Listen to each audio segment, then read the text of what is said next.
Market లో invest చేసి మీ డబ్బులు డబుల్ చేసుకోవాలనుకుంటున్నారా? సుందరరామిరెడ్డి గారి లైవ్ సెమినార్ కి అటెండ్ అవ్వండి.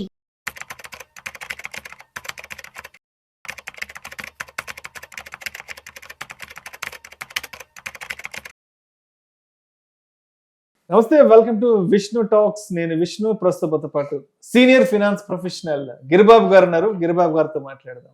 సార్ నమస్తే. సార్ నమస్తే అండి. Welcome to Suman TV. Thank you and welcome to Vishnu talks. Thank you అండి. సో గిరిబాబు గారు, last 2 days back Donald Trump H1B వీసాలకు సంబంధించి తీసుకున్న నిర్ణయం నిజంగా భారతీయులకి పెద్ద షాక్ అని చెప్పుకోవచ్చు. అండ్ అదేవిధంగా అక్కడ ఉన్నటువంటి ఐటీ కంపెనీలు కూడా ఈ నిర్ణయాన్ని ఇంకా డైజెస్ట్ చేసుకోలేకపోతున్నాయి. ఎందుకంటే అక్కడ ఉన్న కంపెనీల్లో ఎంప్లాయీ పనిచేయాలి అంటే ఒక్కొక్క ఎంప్లాయీకి ప్రతి కంపెనీ సంవత్సరానికి దగ్గర 80 నుంచి 90 లక్షల రూపాయలు పే చేస్తేనే ఆ H1B వీసా హోల్డర్ని ఆ కంపెనీ అంటే ఆ ఎంప్లాయీని అక్కడ పెట్టి పని చేయించుకోగలదు, హైర్ చేసుకోగలుగుతారు. సో లాస్ట్ 2 days బ్యాక్ వచ్చిన ఈ డెసిషన్ నిజంగా అంటే ఎస్పెషల్లీ ఇండియన్స్కి అయితే చాలా పెద్ద దెబ్బే అని చెప్పుకోవచ్చు. సో ఎందుకంటారు అసలు ఈ నిర్ణయం వెనుకున్న నేపథ్యం ఏంటి? ఎందుకు డొనాల్డ్ ట్రంప్ ఇంత పెద్ద కఠినమైన నిర్ణయం తీసుకున్నారు? దీన్ని మనము 2 angles లో చూడొచ్చండి. ఒకటి వచ్చేసి ఫస్ట్ డొనాల్డ్ ట్రంప్ అక్కడ రెండోసారి ప్రెసిడెంట్ గా గెలవడం వెనుక major concept MAGA, make America great again. ఈ మాగా అనేది ఒక కాన్సెప్ట్ లాగా తీసుకొచ్చేసి దాన్ని ఒక టీం తయారు చేసేసి దానికి ఒక కాల్ సెంటర్ కూడా ఏర్పాటు చేశారు, మాగా కాల్ సెంటర్. అంటే వాళ్ళ ఉద్దేశం ఏంటి, వాళ్ళ యొక్క పని ఏంటి అంటే అమెరికాని మళ్ళీ గ్రేట్గా ఎలా చేయాలి. అందులో భాగంగా వాళ్ళు తీసుకొచ్చిన కొన్ని స్టెప్స్ ఏది, పౌరసత్వం ఇక్కడ స్వతహాగా పుట్టిన వాళ్ళకి పుడితేనే వస్తుంది, కానీ ఇక్కడ నుంచి వచ్చి ఈ H1B వీసా లేకపోతే గ్రీన్ కార్డ్ తీసుకొని పుట్టిన వాళ్ళకు రాదు అని కొన్ని రకాల నిర్ణయాలు తీసుకోవడము.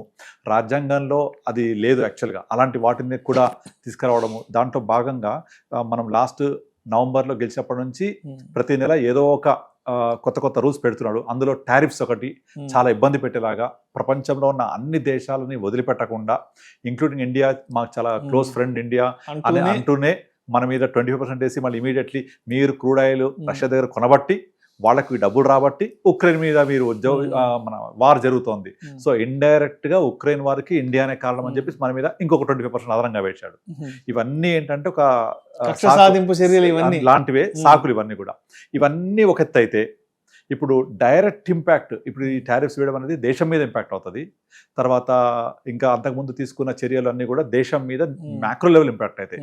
కానీ ఇప్పుడు తీసుకున్న చర్య డైరెక్ట్ మైక్రో లెవెల్లో ఇంపాక్ట్ అవుతుంది. ఎట్లా అంటే ఇప్పుడు వాళ్ళు ఎవ్రీ ఇయర్ లాటరీ పద్ధతి ద్వారా H1B వీసాస్ రిలీజ్ చేస్తుంది అమెరికన్ గవర్నమెంట్. ఇందులో మెజారిటీ ఆఫ్ H1B వీసాస్ పొందేది ఇండియానే, అంటే 71%. ఈ 71% ఆఫ్ వీసాస్ వాళ్ళు ఏవైతే రిలీజ్ చేస్తారో ఎవ్రీ ఇయర్ లాటరీ ద్వారా, అందులో 71% వీసాలు ఇండియా నుంచే వాళ్ళు తీసుకుంటారు. ఇందులో మేజర్ వచ్చేసి పెద్ద tech companies like Microsoft, Google, Amazon, తర్వాత మెటా, ఇవందరూ కూడా తీసుకునే ఆఫ్షోర్ ఎంప్లాయీస్ అంటే ఇతర దేశస్తుల ఎంప్లాయీస్. అందులో మేజర్ ఇండియా. ఇక్కడ నుంచి తీసుకెళ్ళేటప్పుడు వీళ్ళంతా స్కిల్ వర్కర్స్, స్కిల్ ఎంప్లాయీస్. వీళ్ళు మా కంపెనీకి కావాలి అని ప్రూఫ్ చూపించేసి వాళ్ళకి జస్టిఫై చేసి తీసుకుంటారు. అలా తీసుకున్నప్పుడు ఒక్కొక్క ఎంప్లాయీకి ఇదివరకు $1,000 ఉండేది, దాన్ని ఒకేసారి తీసుకెళ్లిపోయి 1 crore చేసేసాడు. అంటే మన కరెన్సీ చెప్పాలంటే ఒక 90 లక్షల నుంచి 1 crore రఫ్లీ రౌండ్ ఆఫ్, అతను 85 లక్షలు 90 లక్షలు అవుతుంది. అంటే $1 million అర్థం nothing but $10 lakh, nothing but or $1 million.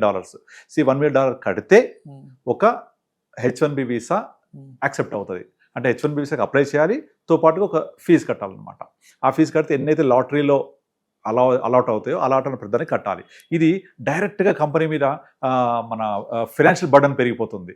అది ఎంత బర్డన్ అవుతుందంటే ఒక ఎంప్లాయీకి శాలరీ ఇవ్వాలి, అమెరికాలో జాబ్ చేయాలంటే ప్యాకేజెస్ ఎక్కువ ఉంటాయి, ఇండియాలా కాదు. దాంతోపాటుగా ఒక $1 million ఎక్స్ట్రా పే చేసి ఆ ఎంప్లాయీని తెచ్చుకోవాలి. తెచ్చుకుంటే కంపెనీకి ఎంత ఫీజిబిలిటీ ఉంటుంది. అండ్ ఇంకొకటి, ఈ న్యూస్ రాగానే మొన్న ఫ్రైడే నైట్ వచ్చేసి implementation from the early hours Monday అని చెప్పగానే ఇమీడియట్లీ మైక్రోసాఫ్ట్ అయితే అందరికి మెయిల్స్ పెట్టేసి ఎక్కడ అందరూ కూడా పరిగెత్తుకుంటూ వచ్చేయండి, లేకపోతే మీరు రాకపోతే అక్కడే ఉండిపోతారు, మళ్ళీ మీకు మేము $1 million కట్టాల్సి వస్తుందని చెప్పారు. కానీ అవన్నీ క్లారిటీ ఇచ్చేసారు. అది కాదు, ఎగ్జిస్టింగ్ ఎవరికైతే H1B వీసా ఉందో వాళ్లకు కట్టక్కర్లేదు, ఎగ్జిస్టింగ్ ఉన్న వాళ్ళు రెన్యువల్స్కి వస్తే కట్టక్కర్లేదు. ఇప్పుడు ఎవరైతే కొత్తగా H1B వీసా కావాలని అప్లై చేసి అలాట్ అవుతారో వాళ్లకు మాత్రమే. ఇది కూడా 1 time మాత్రమే తప్ప Yearly కాదు. ఇయర్లీ కాదు, ఇది ఎవ్రీ ఇయర్ రికరింగ్ కూడా కాదు, ఎగ్జిస్టింగ్ ఉన్న వాళ్ళకు రెన్యువల్స్ కూడా కాదు. వైట్ హౌస్ వర్గాలు కూడా దీనికి సంబంధించిన ఇచ్చేసాయి. వాళ్ళ secretary ఇచ్చేసారు, ఎవ్రీ clear ఇయర్ గా. కట్టేది కాదు, One time రెన్యువల్ visa. కూడా కట్టేది కాదు, ఓన్లీ వన్ టైం. అది కూడా ఫ్రమ్ దిస్ నవ్ ఆన్వర్డ్స్, ఇప్పటి నుంచి అప్లై చేసి H1B వీసాలు మాత్రం వర్తిస్తుందని కొంచెం ఊరట కలిగించారు. లేకపోతే మన వాళ్ళందరూ ఇక్కడ నుంచి వెళ్ళిపోవడానికి విమానాలు వెళ్ళిపోవాలని చెప్పేసి టికెట్లు ఆగమే బుక్ చేయడము, టికెట్ రేట్స్ ఇమీడియట్లీ పెరిగిపోవడం, ఆ టికెట్ రేట్స్ మ్యానిపులేట్ చేయడము. వాళ్ళ మాగా టీం ఏం చేసిందంటే దాదాపు ఇండియన్స్ ఎవరైతే టికెట్స్ బుక్ చేయడానికి ట్రై చేస్తున్నారో ఆ టికెట్స్ బ్లాక్ చేసింది కూడా చాలా వరకు. విమానాల్లో బ్లాక్ చేసి రేట్ పెంచేశారు. ఆ బ్లాక్ ఎలా చేయాలో ఒక వీడియో కూడా రిలీజ్ చేశారు వాళ్ళు. ఒక టికెట్ ని మీరు బుక్ చేసేసి ఇంతసేపు హోల్డ్ లో పెడితే టికెట్ బ్లాక్ అయితే రేట్స్ షూటప్ అయిపోతూ ఉంటాయి. ఇలా చేసి న్యూస్ వచ్చింది, చూసుకోండి కావాలంటే మీరు.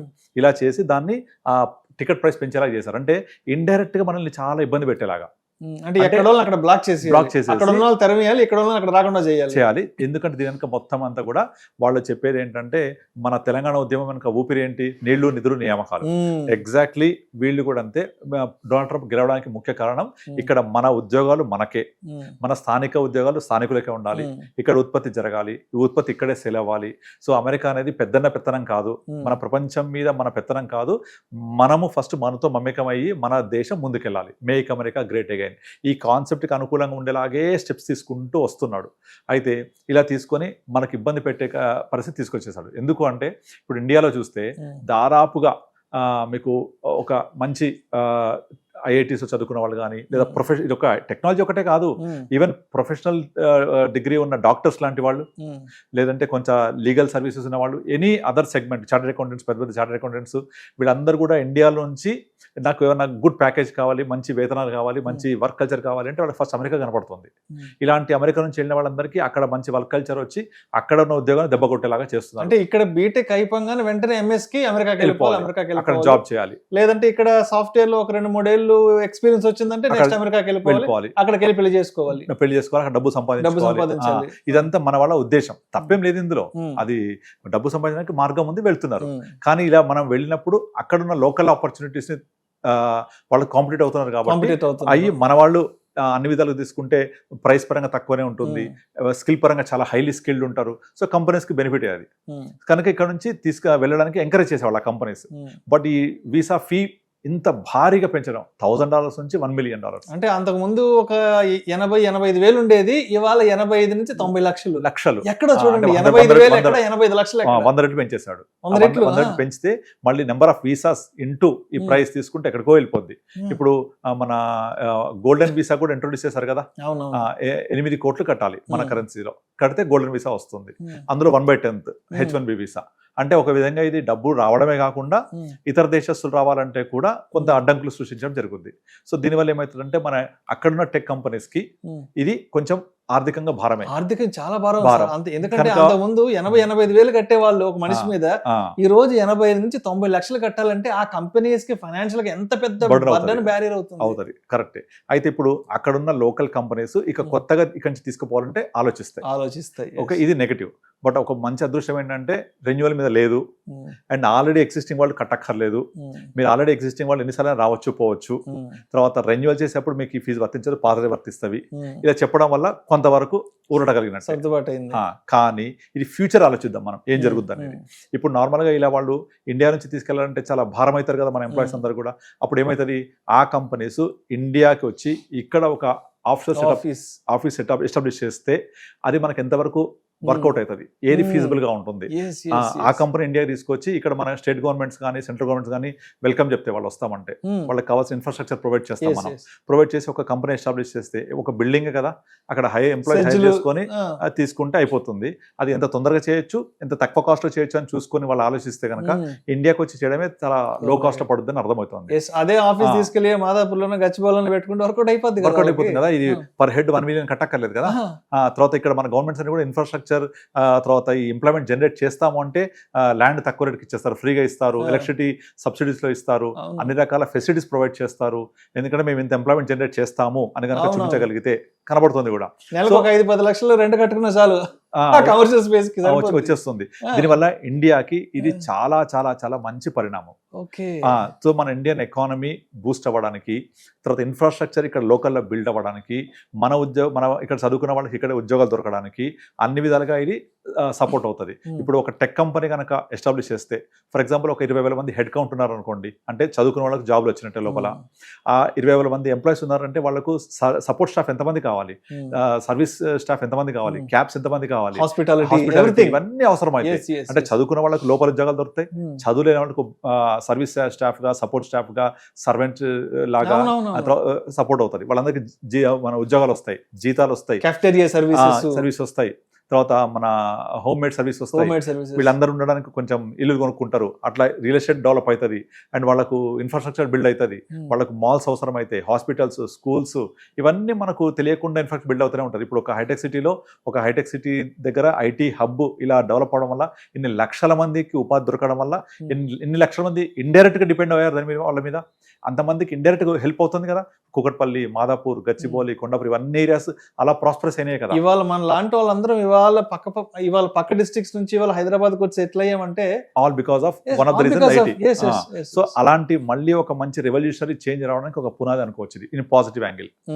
సో అసలు ఇంత పాజిటివ్ యాంగిల్ పెట్టుకొని దీన్ని మనం బాధపడాల్సిన అవసరమే లేదు. ఇండియన్ ఎకానమీ బూస్ట్ అవుతుంది, మార్కెట్స్ పెరుగుతాయి, టెక్నాలజీస్ లో కాస్ట్ అందించగలుగుతారు, అన్ని విధాలుగా బెనిఫిట్ యాక్చువల్లీ ఇండియాకి ఇన్ లాంగ్ రన్.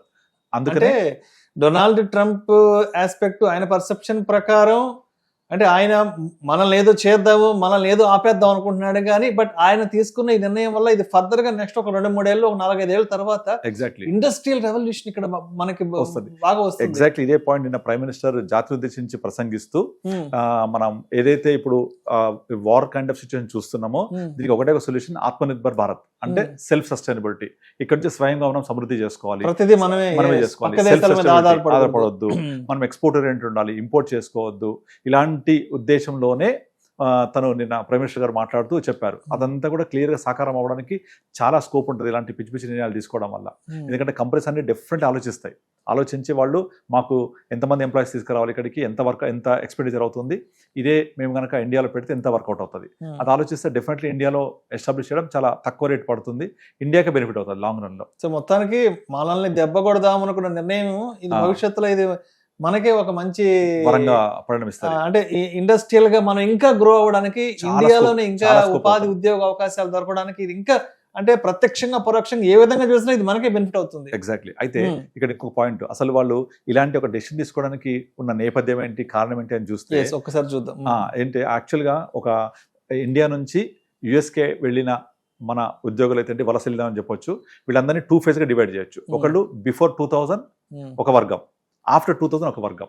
అయితే బిఫోర్ 2000 ఇయర్ కి ముందు వెళ్ళిన వాళ్ళు యుఎస్లో వాళ్ళు సెటిల్ అయ్యి అక్కడ కల్చర్తో మమేకమై హ్యాపీగా లైఫ్ లీడ్ చేస్తున్నారు. కానీ 2000 ఇయర్ తర్వాత వెళ్ళిన వాళ్ళంతా కూడా మన కల్చర్ని అక్కడ ఇంపోర్ట్ చేసుకొని మన కల్చర్ని అక్కడ గ్రో చేయడానికి ట్రై చేస్తున్నారు. ఉదాహరణకి ఇప్పుడు ఇక్కడ ఏదైనా పండుగలు జరిగాయి అనుకోండి, మనం ఇంట్లో చేసుకుంటాం, బట్ అక్కడ మెజారిటీ ఆఫ్ ప్లేసెస్లలో వీధులలో పండుగలు జరుపుకోవడము, పబ్లిక్ ప్లేసెస్లలో ఇలా ఉత్సవాలు జరపడము, మన శ్రీరామనవమి ఏంటి, తర్వాత దసరా, దీవాలి, తర్వాత మన సిక్కులది గురునానక్ జయంతి అప్పుడు అలా చాలా సినిమా రిలీజ్ చెప్పక్కర్లేదు. ఇక మన హైదరాబాద్ ఎంత హడావుడి అయితే అంత డబల్ హడావుడి, ర్యాలీలు చేయడము, సినిమా హీరోలు అక్కడికి వెళ్ళిపోయి అక్కడ ప్రదర్శనలు చేయడము, ఇవన్నీ కూడా అక్కడున్న లోకల్ కల్చర్ కి డిస్టర్బ్ చేయడమే. ఆ లోకల్ కల్చర్ కి ఎప్పుడైతే డిస్టర్బ్ అయ్యి, ఆ లోకల్ కల్చర్ ఎప్పుడైతే వాళ్ళ లోకల్ పీపుల్ అయితే వీళ్ళు ఏదో వచ్చి ఇక్కడ మనతో ఉండకుండా వాళ్ళ కల్చర్ని మనకి ఇంపోర్ట్ చేస్తున్న ఒక చిన్న అభద్రతా భావం కనపడుతుంది వాళ్ళకు. లోతుగా ఆలోచిస్తే ఇది చాలా అండర్లైన్ కరెంట్ నడుస్తుంది ఇది. అందుకనే ఇప్పుడు డొనాల్డ్ ట్రంప్ ఇలాంటి డెసిషన్ తీసుకుంటూ ఎవరు యాజిటేషన్ చేయట్లే అక్కడ. అలా చేయడం వల్ల మనకు ఉద్యోగాలు వస్తే ఒక పాజిటివ్ యాంగిలే కాకుండా కంపెనీస్కి బర్డన్ అయితే కదా, ఎవరు అపోజ్ చేయట్లేదు. ఎందుకంటే వాళ్ళ మీద వ్యతిరేకత పెరుగుతోంది. అండ్ ఇంకా ఇప్పుడు పొలిటికల్ పార్టీస్ ఉన్నాయి, ఆ పొలిటికల్ పార్టీస్ యొక్క బ్రాంచ్లు అక్కడ ఎస్టాబ్లిష్ చేసేసి ఫండ్ రైజింగ్ చేస్తున్నారు. ఆ ఫండ్స్ ఏ విధంగా ఉపయోగిస్తారు, అక్కడ FBI రిపోర్ట్ తయారు చేసింది. మన ప్రైమ్ మినిస్టర్ ఆఫ్ ఇండియా ఈ టారిఫ్స్ గురించి డిస్కషన్ వచ్చేప్పుడు ఫస్ట్ ఇమీడియట్లీ అక్కడ వెళ్ళి డిస్కస్ చేస్తే FBI మొత్తం రిపోర్ట్ ముందు పెట్టింది. ఇక్కడ నుంచి వచ్చిన ఇండియన్స్ ఏం చేస్తున్నారు, వాళ్ళు చదువుకోవడానికి చదువు అయిపోయాక ఏం చేస్తున్నారు, వాళ్ళకున్న రూల్స్ ఏంటి, ఆ రూల్స్ ఎలా అతిక్రమిస్తున్నారు. నార్మల్గా చదువు అయిపోయిన తర్వాత వాళ్ళు క్యాంపస్ వరకే పరిమితం వాళ్ళు ఉద్యోగం చేయడానికి, కానీ బియాండ్ దట్ రెస్టారెంట్స్లలో అన్ని చోట్ల బియాండ్ టైం వర్క్ చేస్తూ లోకల్లో ఉండే ఆపర్చునిటీస్ని కూడా గ్రాప్ చేసుకొని లోకల్ హెడ్స్కి ఇబ్బంది కలిగేలా చేస్తున్నారు. ఇవన్నీ ప్రైమ్ మినిస్టర్ ముందు పెట్టింది కాబట్టి రిపోర్ట్ FBI, ప్రైమ్ మినిస్టర్ ఏం మాట్లాడలేకపోయారు. This is a confidential report which came in news also. అంటే ఇక్కడ నుంచి వెళ్ళిన మన వాళ్ళు అక్కడ Culture లో తక్కువ జీతానికే పనిచేయడం, పనిచేయడము. తర్వాత ఎక్స్ట్రా అవర్స్ అంటే మామూలుగా చేయడము. 8-9 అవర్స్ దానికి మించి 12 గంటలు 13 గంటలు పనిచేయడం.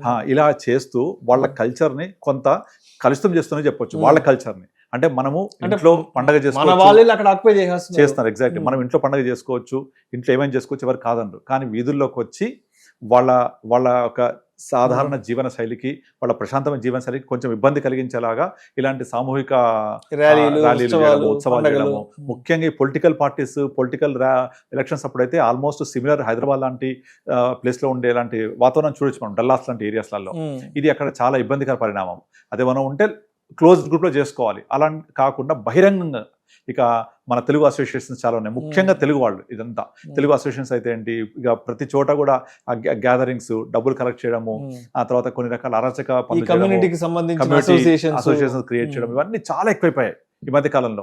దాంతో లోకలైట్స్ కూడా చెప్తున్నారు ఈ కల్చర్ మంచిది కాదు, ఈ కల్చర్ మనము ఇక్కడ వచ్చి వీళ్ళతో మమేకం అయిపోవాల్సింది, కానీ మనం వాళ్ళ కల్చర్ని ఇబ్బంది కలిగిస్తూ మనం ఇలా చేయకూడదని వాళ్ళు కూడా చెప్తున్నారు. అందుకని ఇంకొక ఎగ్జాంపుల్, యూకేలో రీసెంట్గా ఒక 10 రోజుల క్రితం యూకే చరిత్రలోనే అతిపెద్ద ర్యాలీ జరిగింది, గో బ్యాక్ వలసదారులు అని చెప్పేసి. అందరూ ఎవరైతే వలస వచ్చారో వాళ్ళందరినీ వెళ్ళిపోమని చెప్తూ యూకే చరిత్రలోనే అతిపెద్ద ర్యాలీ జరిగింది. ఇప్పుడు రీసెంట్ గా మనం తెలంగాణ చూసాం, మార్వాడి గోబ్యాక్ అని ఒక ర్యాలీ చేశారు. అంటే వేరే వాళ్ళు ఇక్కడికి వచ్చి వ్యాపారం చేయడం అనేది మనకు ఇబ్బందికర పరిస్థితి ఉందని మనం అంటే మన భారతదేశం వస్తే మార్వాడీస్ వాళ్ళు ఎక్కడోళ్ళు కాదు, తప్పేం లేదు, మన పక్క స్టేట్ నుంచి వచ్చారు. అంటే మనకి ఇబ్బంది కలుగుతుందని వాళ్ళని మనం ఆశ్రయ చేసాం. అలాంటిది వాళ్ళకు లోకల్ కంట్రీ వాళ్ళది, మనం వెళ్ళి ఆ కంట్రీలో ఉండి మనం వాళ్ళ కల్చర్కి ఇబ్బంది కలిగించేలాగా మన యొక్క అన్ని ఆలోచనలు రుద్దుతూ ఉంటే వాళ్ళకి ఇబ్బంది కలుగుతుంది. కనుకనే అక్కడ వాళ్ళకు కరెక్ట్గా ఈ టైంలోనే ట్రంప్ దొరికాడు వాళ్ళకు. ఏది వాళ్ళ యొక్క నెగిటివిటీ, మా లోకల్లో మా ఉద్యోగాలు, మా అన్ని ఆపర్చునిటీస్ పోతున్నాయి అసహనానికి ఎగ్జాక్ట్లీ ట్రంప్ దొరికాడు. అందుకనే వాళ్ళు అక్కడ ఎటువంటి ఇబ్బంది లేకుండా అతను చేసే పనులన్నిటికీ సపోర్ట్ చేస్తున్నారు. అక్కడ కొన్ని విషయాల్లో అపోజ్ చేస్తున్నారు, బట్ ఓవరాల్గా ఏంటంటే ఇలాంటి పనులు చేయడం వల్ల, ఇలాంటి వాతావరణం ఉండడం వల్ల ట్రంప్ కూడా ఆలోచన వచ్చి వాళ్ళ మాగా టీం మనం ఏ విధంగా అమెరికన్ కల్చర్ని, అమెరికన్ ఎంప్లాయీస్ని, అమెరికా జాబ్ ఆపర్చునిటీస్ని, అమెరికా గ్రోత్ స్టోరీని ఎలా రిటైన్ చేసుకోవాలి అని ఆలోచిస్తున్నారు. సో మనం వెళ్ళే వాళ్ళతో ఉద్యోగం చేసి అక్కడ ఉంటే సరిపోయేది, కానీ వాళ్ళని ఎప్పుడైతే మనము డామినేట్ చేయడం ట్రై చేస్తున్నామో, డిస్టర్బ్ చేయడం చేస్తున్నామో, అన్ని ఇబ్బందికర పరిణామాలు ఉంటుంటాయి. దాని పర్యవసానమే ఇప్పుడు చూస్తున్నాయి ఇవన్నీ కూడా. సో దీని వెనక చాలా ఇట్లాంటి బ్యాక్గ్రౌండ్ ఉంది.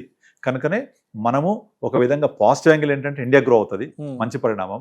నెగిటివ్ యాంగిల్ ఏంటంటే ఆపర్చునిటీస్ అనేవి మనం మిస్ అవుతాం. ఇండియా ఎంత గ్రో అయినా ఇండియా లాంటి హ్యూజ్ పాపులేస్టిక్ కంట్రీకి మనమే ఇవ్వలేం ఆపర్చునిటీ అన్ని కూడా. We need definitely global economy, we need definitely American employment. అక్కడ వెళ్ళి ఉద్యోగాలు చేసి ఎక్కువ సంపాదిస్తే ఇండియాకి వస్తే మళ్ళీ ఇండియా గ్రో అవుతుంది. కనుక ఇండియా లాంటి హ్యూజ్ పాపులిస్టిక్ కంట్రీకి ఎన్ని అవకాశాలన్నా తక్కువే, అవకాశం అందిపుచ్చుకుంటూ ఉండాలి. మన ఇండియా ఒక్కటే సరిపోదు. ఇక్కడ ఉన్న ప్రతి సంవత్సరం పాస్ అయ్యే ఈ టెక్కీస్కి, ప్రొఫెషనల్ గ్రాడ్యుయేట్స్కి మనమే జాబ్స్ ఇవ్వలేము కూడా. కనుక వాళ్ళ సపోర్ట్ కావాలి, అక్కడ ఆపర్చునిటీ కూడా కావాలి. సో అప్పుడే ఇండియా ప్రాస్పరస్ ఇన్ 360 degrees అవుతుంది. అలా అవ్వాలంటే ఈ ఆపర్చునిటీ మనం ఎప్పుడు అందిపుచ్చుకుంటూ ఉండాలి. ఇలాంటి పనులు చేసి మన అవకాశాన్ని మనమే తగ్గించుకోకూడదు. సో మొత్తానికి H1B వీసాలకు సంబంధించి డొనాల్డ్ ట్రంప్ తీసుకున్న నిర్ణయం వెనుక అంటే మెజారిటీగా ఇక్కడి నుంచి వెళ్ళిన వాళ్ళు అక్కడ తక్కువ జీతానికే పనిచేయడం, అక్కడ వాళ్ళకి రావాల్సినటువంటి ఉపాధి ఉద్యోగ అవకాశాలని మన వాళ్ళు వెళ్ళి అక్కడ వాటిని ఎక్కువగా వినియోగించుకోవడం, అక్కడ వాళ్ళకి ఉపాధి అవకాశాలు తగ్గిపోవడం. అండ్ ఇందాక మీరు చెప్పారు ఒక సెకండ్ ఫేజ్ అంటే మన కల్చర్ని ఎక్కువగా అక్కడ పెనిట్రేట్ చేయడానికి అది వాళ్ళు తీసుకోలేకపోవడం. అండ్ మరొక కోణంలో చూస్తే ఇప్పుడు వాళ్ళు తీసుకున్న ఎడిషన్ అయితే రాబోయే రోజుల్లో ఇక్కడ మనకి పారిశ్రామికంగా ఎకానమిక్ గా డెవలప్ అవడానికి చాలా స్కోప్ మనకైతే స్కోప్ ఉందంటారు.